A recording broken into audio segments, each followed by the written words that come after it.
Here in America, in 1877, the frontier was moving west. Gold fever had gripped the country, and not so well known, so had dinosaur fever. Here in Wyoming and in neighboring Colorado, dinosaur bones were being found by the ton. And partner, there was money in them there bones. The discoveries ignited one of the bitterest, nastiest, orneriest feuds in the history of dinosaur excavation.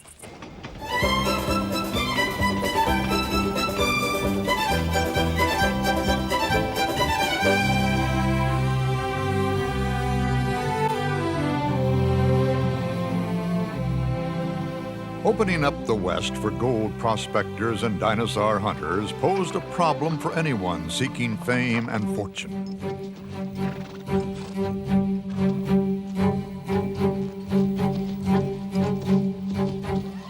The West was still Indian territory. While General Custer fought and died at the Little Bighorn, dinosaur hunters were at work, even as the battle raged near them.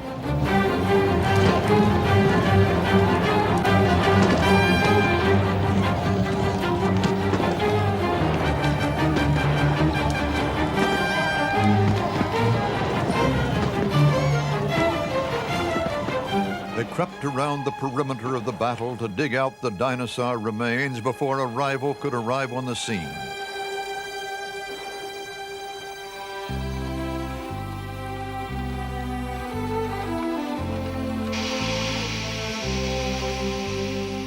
Hard on the heels of the early dinosaur hunters came railway workers.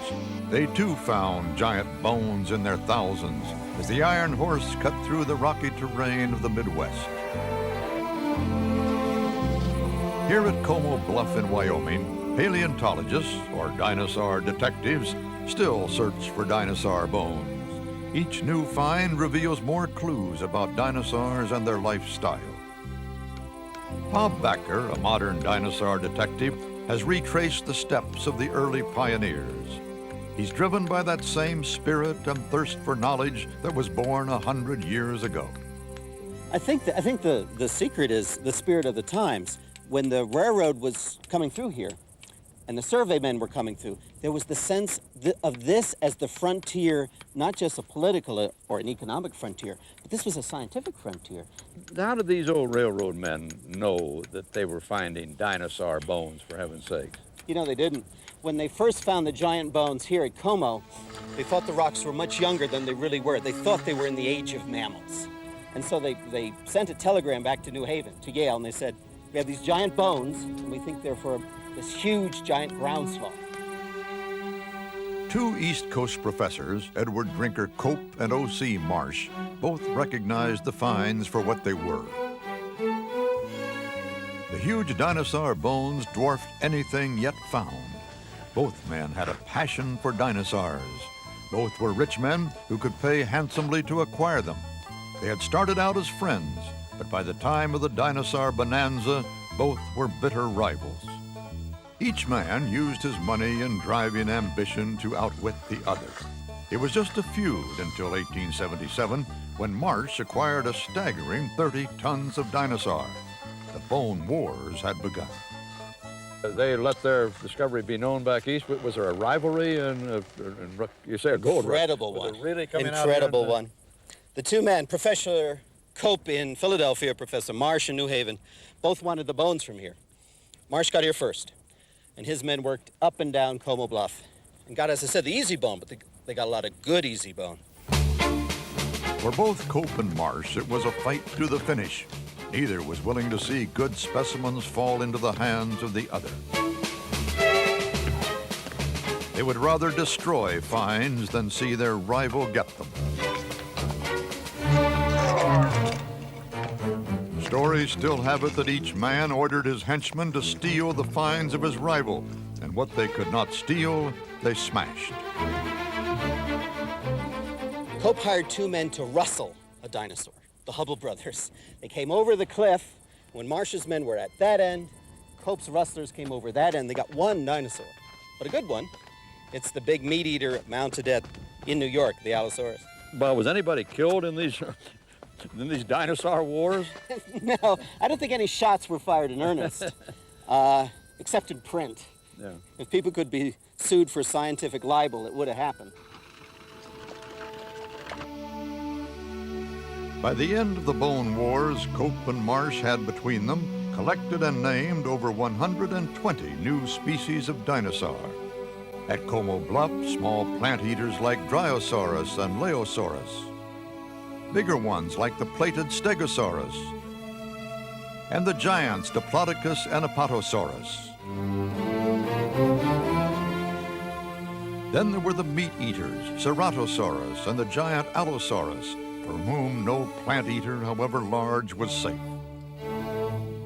American dinosaurs were on the map. The dinosaur bonanza, fueled by Cope and Marsh, lasted for 12 frantic years and was made all the more intense because of the rarity of complete skeletons. Even today, the chances of a major skeleton being discovered are still slim. For a dinosaur to survive for millions of years requires a great slice of luck. As a geologist, Christine Turner understands those odds very well. For our benefit, she pretends to be a dinosaur and explains how it died, was buried, and finally resurfaced as a fossil today. I used to be a dinosaur that roamed around the margins of the stream. But maybe I died by trying to cross the river. Maybe I died by a predator. Perhaps I died during a drought. But whatever happened, I got disarticulated. My bones fell apart, and I'm now a femur bone. Okay, now I'm a dinosaur bone. I was beached on this sandbar during a violent storm that carried the bone in a flash flood down the river and washed me up on the beach, and I landed up on the sandbar. Now with time, as the water receded and waned, the sand would just deposit right on top of me and bury me. After that, additional layers were deposited on top of me. And so I was eventually 8,000 feet below the surface. How did I get exhumed at the surface? Well, following all of this deposition, there was a period of uplift and mountain building. And as the river cut through the mountain and created the canyon, it cut through the same layer that the dinosaur bone was in and exposed that bone. Dinosaur remains in just a few places still reveal a treasure trove. Some are so full of bones they've been left in place and had their own museum built around them. Behind me, we see the surface of a 150-million-year-old sandbar, originally horizontal and now tilted up and dipping to the south. And strewn across the face of that sandbar are the remains of approximately 10 to 12 different species of dinosaurs. The most common dinosaurs here are brontosaurs, very large, long-necked, long-tailed herbivores. But there are two carnivorous dinosaurs known, the large meat-eater Allosaurus and the slightly smaller meat-eater Ceratosaurus. These deposits, rich as they are only a glimpse into the long reign of the dinosaurs. Over a changing calendar, 150 million years long, species came and went. Reading the record is not easy for modern-day dinosaur hunters. Well, how does each of the dinosaurs found here fit into the general worldwide picture? That's a really neat question, and we got a graphic that'll illustrate that. Now, the way I look at it, the whole history of dinosaurs is like taking a movie through time. In a place like Como Bluff, you have layer after layer after layer, each with its own dinosaurs. It's like getting a burst of frames of motion picture of how the dinosaurs came, flourished, went extinct. Any one place in the world, you don't have the whole history of dinosaurs. In fact, you don't even have the whole history of one family of dinosaurs. You just have a little intense burst of documents and fossils. How many millions of years are represented from the bottom there to the top of this thing? Yeah, tough question. We don't yet have radioactive beds that can give us a nice hard number. But by comparing the fossils we get at the bottom of the section and the top, it's about 10 million years from where we're sitting to those black beds. So all of this history of flourishing and extinction and turnover is played out over roughly Well, that'd be about 2 million dinosaur generations, 10 million chronological years. Do you have in your mind's eye what it looked like around here at that time? Before we started working here, the reconstruction was of a giant swamp, sort of like the Amazon basin or the Congo basin or a part of New Jersey I grew up in, just swamps and wet soil. But when we studied the fish, the only common fish were lungfish that could breathe air during the dry season. The turtles are all pretty small. If this were a giant swamp, there'd be huge turtles. And we found little lumps of rock, like that one, that were cemented with lime. And these lime lumps grow in the soil during the dry season. So now we know the classic picture is totally wrong. This wasn't a swamp. This was a giant, hot floodplain with a long dry season, maybe like Australia or Peninsula India today.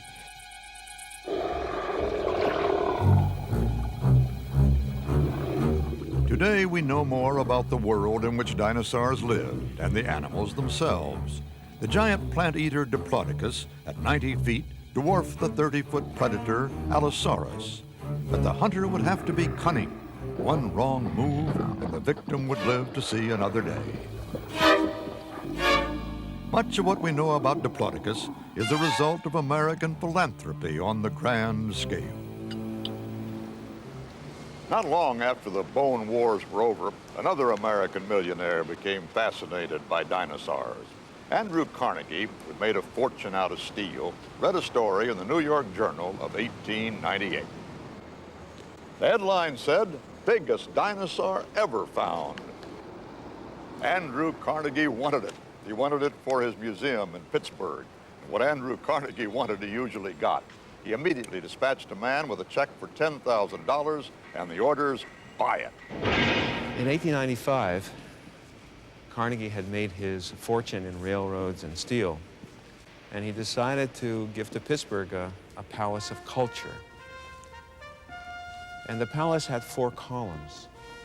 One was art, another was literature, another was music, and the 4th was science. And in 1898, science meant dinosaurs.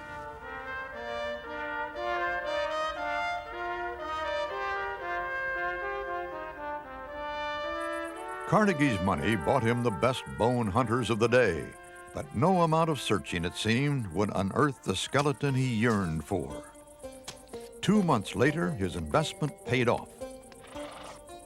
Carnegie's diggers struck lucky, very lucky. What they found was this, a giant toe bone of a dinosaur sticking out of the rock. And they got very excited because when they started excavating the rock from around the toe bone, they found that the toe bones led to the ankle bones, and the ankle bones led to the shin bones of the dinosaur, and the shin bones led to the proverbial thigh bones of the dinosaur. It was the most perfect July 4th that any paleontologist has ever had, and Carnegie got exactly what he paid for, an 84-foot colossal dinosaur.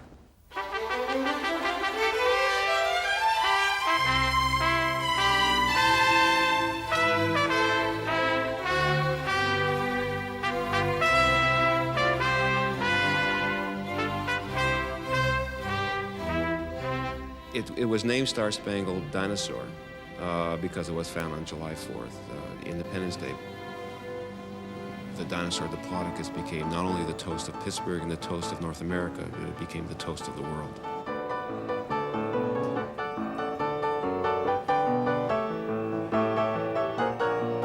It became so wildly popular. A tavern song was written in honor of Diplodocus, which only had one verse, at least one verse that has survived, that went something like, "The crowned heads of Europe all make a royal fuss over Uncle Andy and his old Diplodocus." Uncle Andy must have loved it. He paid for it, and he got everything he paid for and more. Casts of Diplodocus carnegii were made for and installed in Paris, in Vienna, in Bologna, in Berlin, in Leningrad, in La Plata, in Mexico City, and Buenos Aires. That really set the stage for the popularity of dinosaurs and of the great studies on dinosaurs. Here was tangible evidence to all the people of Europe of the terrific dinosaur finds that were occurring in North America.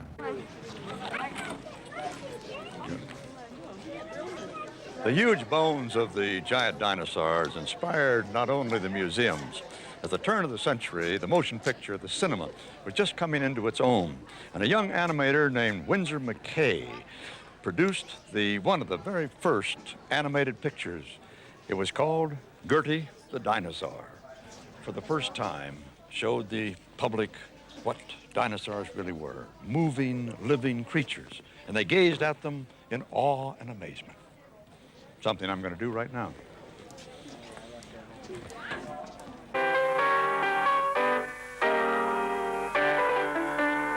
Come on out, Gertie, and make a pretty bow.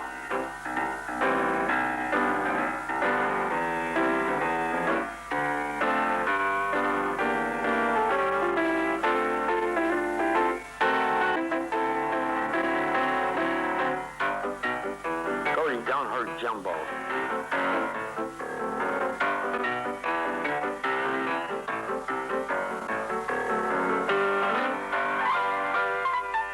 Gertie will now show that she isn't afraid of me and will take me for a ride.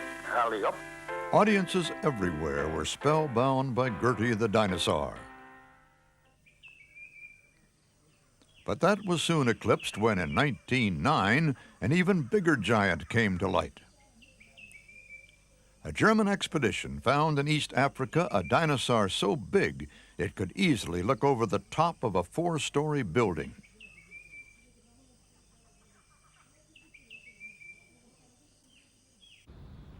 The skeleton was named Brachiosaurus. Brought back to Germany, it remains today the star of the Berlin Museum. The giant creature is a feat of mechanical engineering. Today, dinosaur detectives like David Norman still marvel at the size of the bones and how they were designed. This was a real giant amongst dinosaurs. It was about 75 feet long. It probably weighed somewhere between 30 and 40 tons. And its head towered some 30 feet above the ground. It was a true giant. The foot has a rather remarkable design. It consists of these very long bones that are tied together. But instead of lying flat on the ground, as you expect in our feet, the bones are actually tied together vertically. And they're held together with bands of really powerful ligaments that ran from one to the other. On the end of this very tubular sort of foot are very short toes, very stubby toes, rather like that of an elephant. So what you've got here is a classically designed foot for bearing lots and lots of weight. And you need that sort of foot if you weigh 30 or 40 tons. You can see the way in which they supported their weight by looking back at the hind limb here. You have a beautiful vertical pillar, which is classically designed to bear an enormous amount of weight in these creatures. So all in all, for bearing their own weight, they have a fantastic design, which is ready-made for walking around on land. What about the neck? Because that really is spectacular. If you look at the simple design of the neck, then you've got beneath it a series of bony rods with muscles attached. So the best comparison that you can use for a neck of that type is really a crane, where the jib is formed by the skeleton itself, and then the hawsers are formed by the muscles and the tendons that actually operate the neck and move it from side to side or up and down in a very precise way. It's a very simple and rather elegant mechanical design. I mean, all in all, you've got a fantastic animal.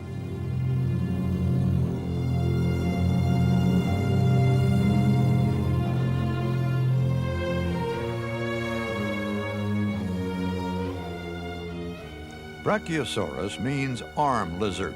It got its name because of the extraordinary length of its arms, up to 15 feet.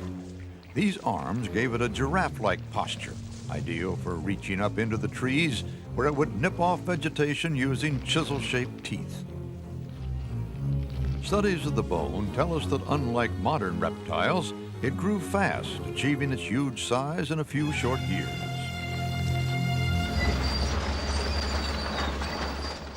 Today, even bigger dinosaurs than the Berlin specimen are slowly being uncovered. The focus has shifted back to America. Here at the Dry Mesa Quarry in Colorado, the bones of the biggest dinosaurs ever are being found. Because of the sheer size of the bones, picks and shovels are no longer enough. Yeah, that's something, Doug. Been interesting. Yeah, you bet. You know, on this bulldozer, we're sitting on top probably of the biggest jigsaw puzzle in the world. This site in Colorado contains the bones of the biggest animals ever to roam the planet. But to get those bones out of this hard rock takes a combination of brute force and surgical precision.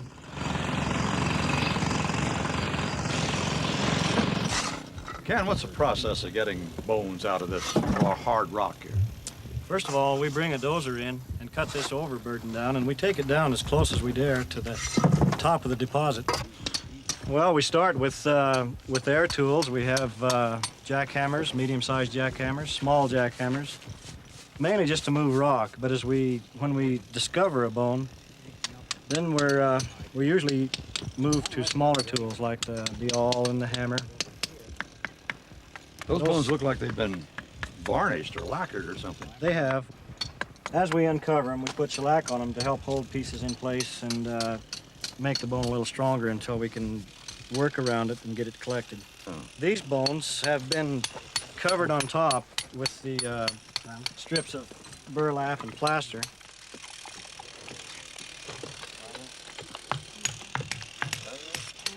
They're now ready to cut loose and turn over so we can cover the underside. And then there'll be a completely wrapped package such as this one. This one's ready to be loaded on the truck and transported back to the university. Dr. Wade Miller is the current director of the Earth Sciences Museum at Brigham Young University. That's correct. Doctor, how big did these things that are being found around here get to be? The dinosaurs that are coming out of this quarry are, at least not all of them, but some of them larger than any that have been found elsewhere in the world. So that's why we're excited about this site. This one, which has been called Supersaur, is estimated maybe at a length of 120 to 130 feet, making it maybe 30-some feet larger than Diplodocus and proportionally larger all over. So it's a huge dinosaur. What we discovered with this one was that it was hollow inside. Now, that had never been found before. The opening would have been 2 or 3 times this in life. There are little pieces of bone that we found in there, and in other areas we found out that they were actually running vertically, showing that these were used as struts. That is, little pieces to support, much like corrugated cardboard, for the same reason, to have light weight and yet a maximum amount of strength. So again, in answer to your question, what the animal did was to have kind of an engineering marvel here of hollowing out the bone in areas that weren't known before.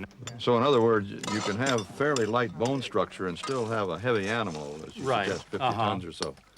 This is just another bit of evidence of the fact that paleontology is really a detective job. It really is. It is. It's like putting one clue to another and finally coming to a conclusion. It is. It's exactly like being a detective. And I think that's what makes it so interesting, to be able to find these things and then predict other things and then find more evidence that either supports your prediction or does not, and then you go on to something else. Jim Jensen has been doing exactly that. He thinks he's found a real winner, a whopper, even for dinosaurs. That dig's not only fascinating, but the scenery is glorious down the valley. Hi, good morning. Jim, how did you get involved in this whole thing of digging up dinosaur bones? Well, it started when I was a small boy. Maybe we can sit down over here. Yeah, let's do. After 60 years of searching, Dinosaur Jim's unconventional career has finally paid off. Yeah, my interest in fossils began when I was a little kid. Jim is basically a self-tutored man. How in the world did you get recognition from the academic fraternity? At Brigham Young University, I was curator of the geology department. But I wanted to establish a museum, but they wouldn't let me use the word museum. But I had stationery printed up anyway with the Earth Sciences Museum. I was curator of the Earth Sciences Museum, something that didn't exist. And after several years, I thought I might as well be director, so I promoted myself to director, had some new stationery printed up. Then I would conduct business with the director of the Natural History Museum in Paris. But then your fame doesn't come from sitting in the laboratory picking away at bone. It comes from what you find. In Montana, I found a big skull. I could barely reach the width of it, 6 feet wide and nearly 9 feet long. When I plastered it up, it weighed 1.5 tons, so it's out in the Badlands. So how do I get it out? Well, I was worked as a longshoreman handling heavy things. I worked as a truck driver, and I knew how to stomp down fences, so there was no problem getting it out.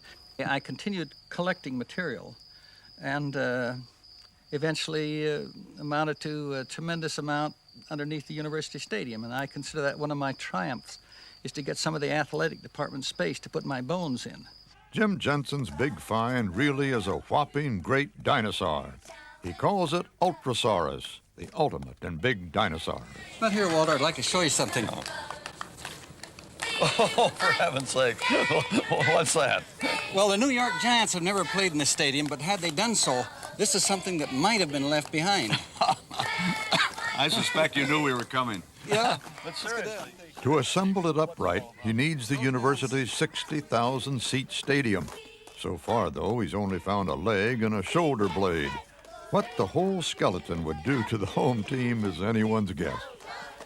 What I can't figure out, Jim, is how you figured out what this model of a dinosaur leg should really look like.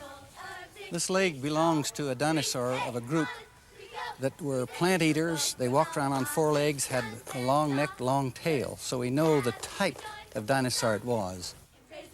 So with that size, with the feet here on the 33-yard line, the tail would be back there somewhere around the 40-yard line of the opposition.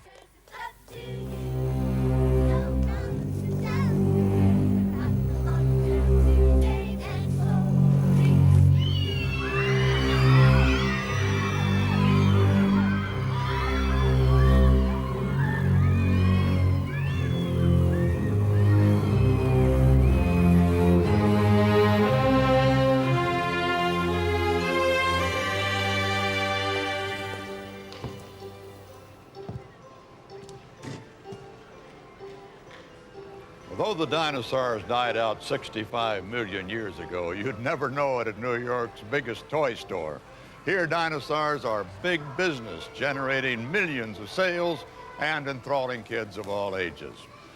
Candies, balloons, sweatshirts, you name it, somebody will stick a dinosaur on it.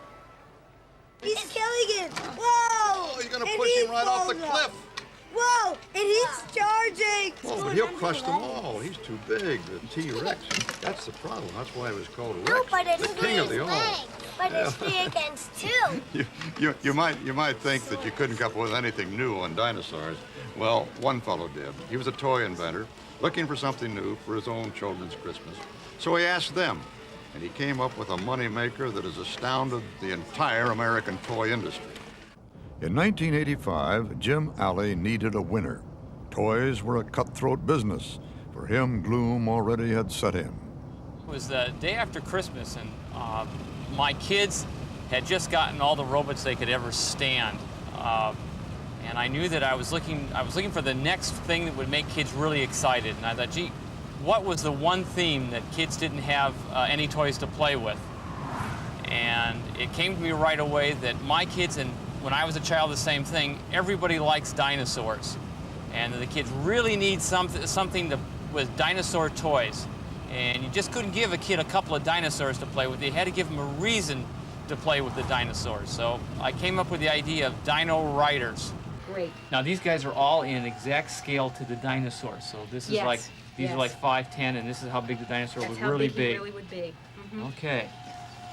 And all the dinosaurs are like, they're all in scale to each other then, too. Yes, okay, they are. great. Mm-hmm. That's a I hope the good guys typical. have a weapon that's as good as the bad guys. It got us into the international scene. It was a big thing for us in the United States. We developed a TV show that went on the air around Dino Riders. We were the first toy company to sell a video cassette to promote a product category. It made us a big-time company. Kids love Dino Riders. It's a concept that has been able to be interpreted around the world because every kid has that fantasy about dinosaurs and that they were real, but they're kind of mystical and they're kind of scary, but they were big and real and really, truly exciting. You've come a long way to die, youngster. Looking for someone? Short breath? I'll be back, youngster. Dino Riders are here. I look back at that and say, gee, I wish I could have another day after Christmas like that.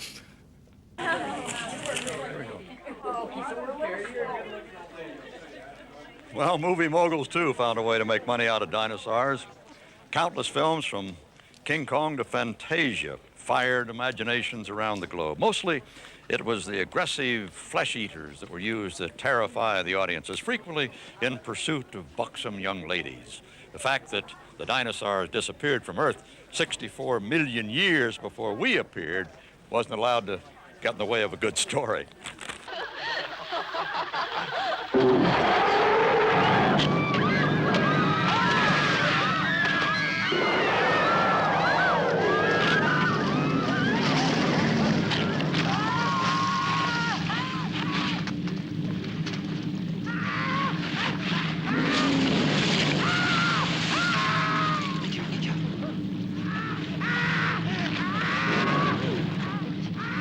I'd like you to meet the family. Here are two members. Ray Harryhausen is the grand old man of special effects, especially dinosaurs. Here's the Allosaurus and the pterodactyl that carried Miss Welsh away. You take the basis of a real Allosaurus and you glamorize it like you would a movie star, like the eyebrows to cast shadows and sort of a demonic-looking expression on its face. And you give it a good mouthful of teeth, of course. The way you animate it dictates whether he's a villain or a hero. When you see him on the screen, 40 feet high, with a little figure of a real person next to him, I think you'll find that you wouldn't like to stay around while he examines you as a morsel. Dinosaurs, by their very appearance, dynamic creatures. You have to write the story around it to make use of them in the way that man sees them. We're not making a film for professors because they usually don't go to see these type of films. And we're making a film to entertain the public. So certain liberties are taken. But basically, the whole principle is to get them as accurate as possible.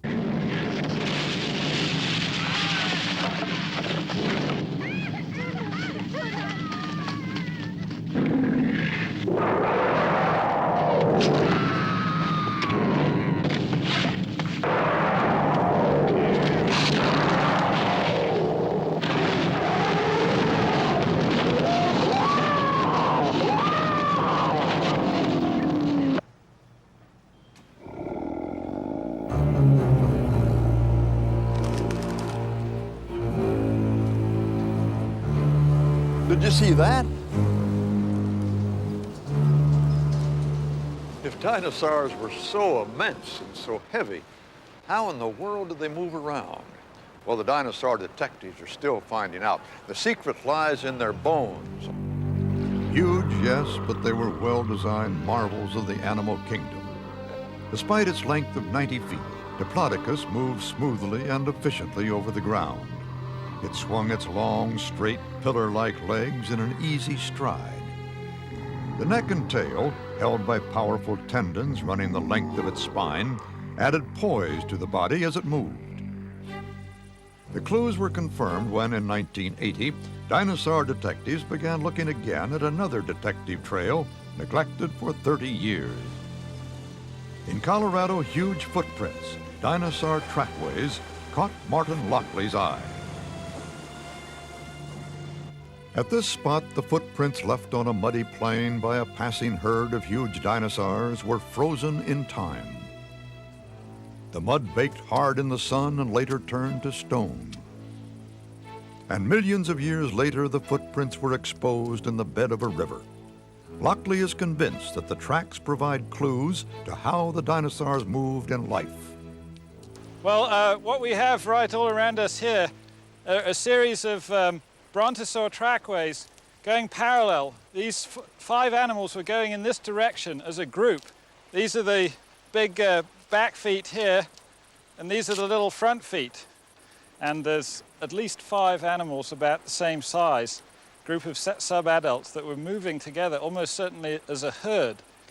This is the very large back footprint of the brontosaur, and this is the small, almost hoof-shaped front footprint. And as they walked along, here's the front footprint, foot goes down, and the big back foot comes up behind it and almost oversteps it. marks the back end of the front footprint. There's at least two different ways that a four-footed animal can walk. One is that it can move its alternate feet, that's front left and back right here, like this, and then like this, and then like this, and then like this. Another way that they can walk is to move both feet on one side, like this. So they move like that, and like that, and like that, and like that, and so forth. Certainly, I think that the large animals like the hippo and the rhino and the elephant make fairly good comparison with large four-footed dinosaurs like the Brontosaur or the Triceratops.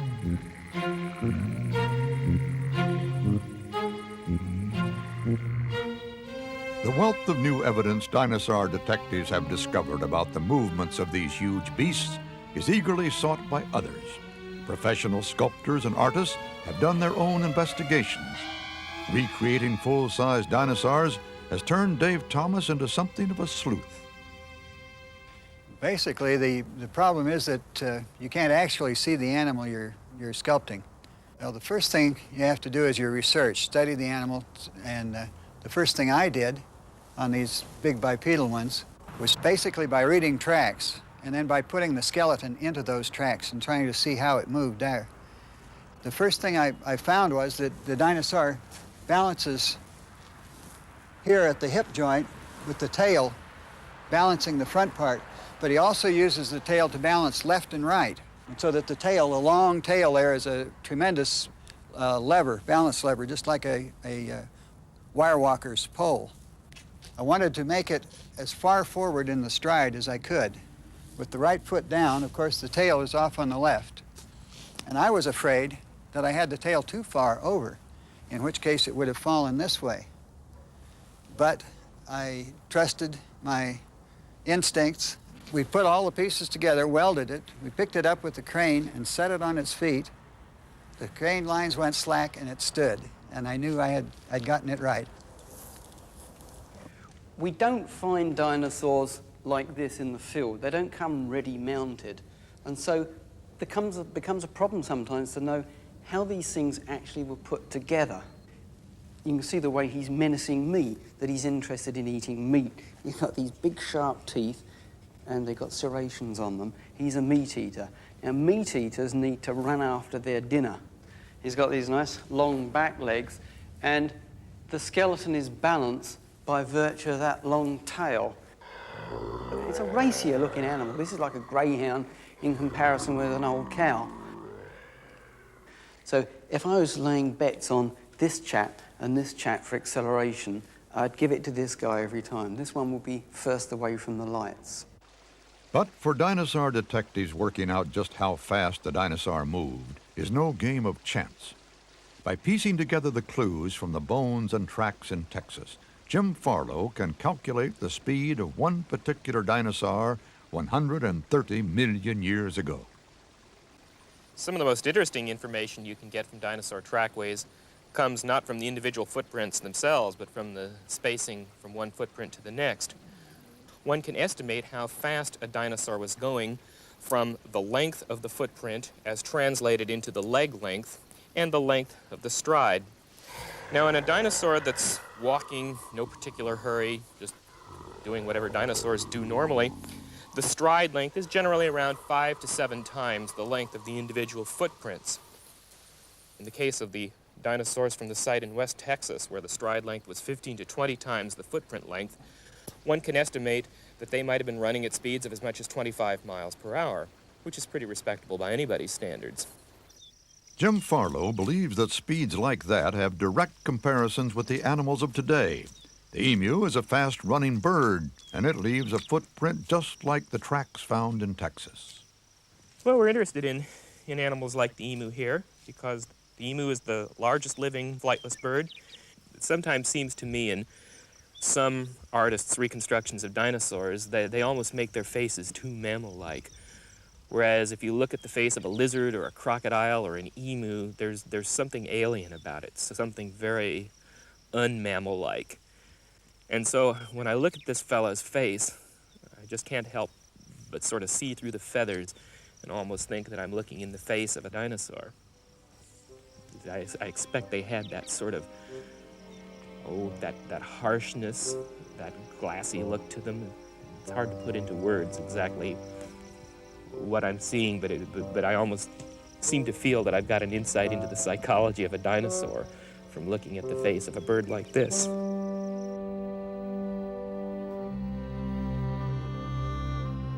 To imagine fast-moving dinosaurs, we need direct comparisons like that. While the dinosaur detectives provide the clues, artists who work with them use their visual imagination to flesh out dinosaurs in action. We sit at a table, the whole set of people at the paleontology department, and discuss these animals and what we think they do and what Dale thinks and how he feels about that animal. And I've got to just get that feeling of what he pictures this creature to be.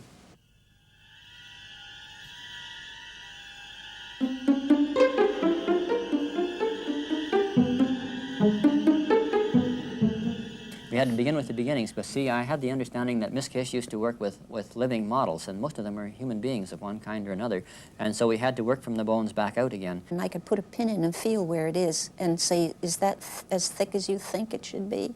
And we work like this. And he eventually comes up with how he wants his position, and then I start sculpturing the bones in this particular position. And from that point on, it's how those muscles attach on the bones, from here to there, this to that, and how fat those muscles are, how strong it has to be to hold up that big head, etc.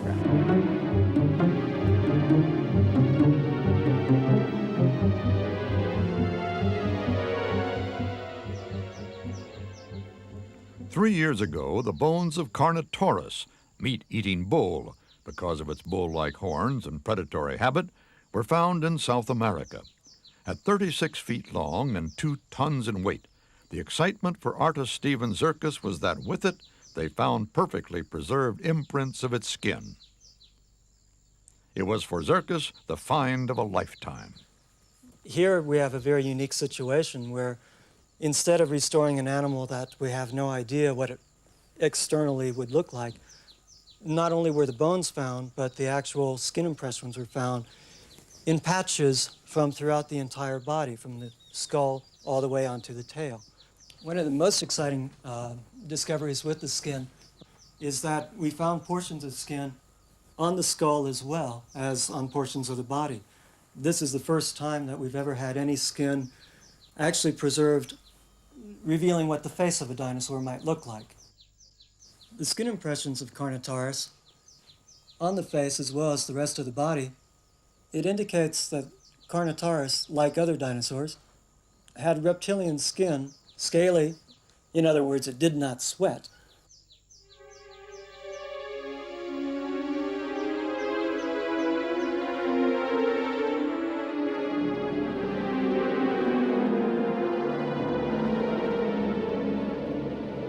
And it didn't take long for the mass of new evidence, so painstakingly built up by dinosaur detectives, to reach a more commercial market. Dinosaurs have been repackaged. In museums, bones are being fleshed out. These touring dinosaur exhibitions pull in big crowds and big profits for both the museums and their commercial partners. It's changed dramatically, hasn't it? This idea came to me in about 1982, mid-82. We tried to convince the museum directors that this would be a good idea to have animated dinosaurs in their museums. And it took about 2 years to convince them that that was indeed the case. From that point on, then they really took off. The popularity was just enormous. We broke record crowds in just about every museum we've been into. Museums worldwide now have them. We're throughout Europe, Australia. We're going to the Far East, all over the United States and Canada, and they're attracting record crowds. How difficult was it to animate these figures? That was the first step, Walter, to make sure that I had the exact input on how these creatures looked. And from that point, then, it was a matter of getting electronic technicians on board, sculptors and artists, because the sculptors make these things come to life.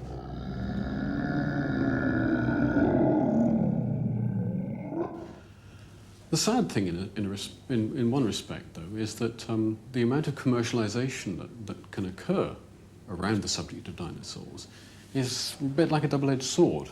In some respects, the commercial aspects of it are exciting because they draw people in and create a lot of interest and excitement. But in another way, there's also always the danger that the interest, the real science, can be trivialized.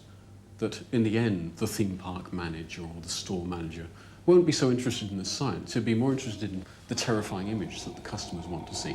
So never mind the details, let's just create the image. And that would really sell science down the river.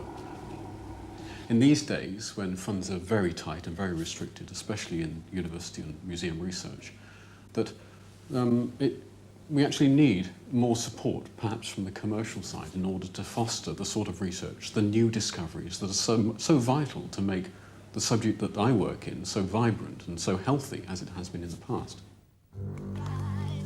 Under this university football stadium lie 100 tons of dinosaur bones. They've been gathering dust since 1962. Starved of funds, dinosaur detectives can't unlock the secrets of bones dug up 30 years ago. How serious is the restriction of funds today, and what's it costing us in lack of information we might be getting otherwise? Well, paleontology, digging dinosaurs, is incredibly cheap science. It really is. You don't need $1.6 billion per brontosaur. And although it's pure science, it certainly brings enormous enjoyment to millions and millions of people. I can't think of many other topics other than dinosaurs that cut across every age and class boundary. People love to think about dinosaurs. There isn't enough funding for that type of science that it just does a lot of good for the human brain. It used to be private individuals that funded digs. Andrew Carnegie spent a couple $100,000 to get a wonderful diplodocus out there about 6 miles on Sheep Creek. And Marsh's men and Cope's men came from private funds. What is there out there still to learn that would hurt us not to know? Well, my father used to ask me that question. He said, why do people pay money to support paleontology? And I thought a bit. My father's a musician. And I said, Dad, where do more people go in Washington, D.C.? The National Symphony, with its wonderful symphony, or the National Museum with its dinosaurs? And he thought and said, well, a lot more people go to see the dinosaurs. There's just something wonderful, exciting, beautiful about the history of life. To really appreciate where we are today, the animals and the plants, you got to know where they've come from. That long, complex history, evolution and extinction, dinosaurs, mammals, turtles. And that gives us a profound sense of where we belong. America used its wealth and enthusiasm to put dinosaurs in center field for all the world to see. But the vision was of dull, lumbering creatures who did little but sleep and eat.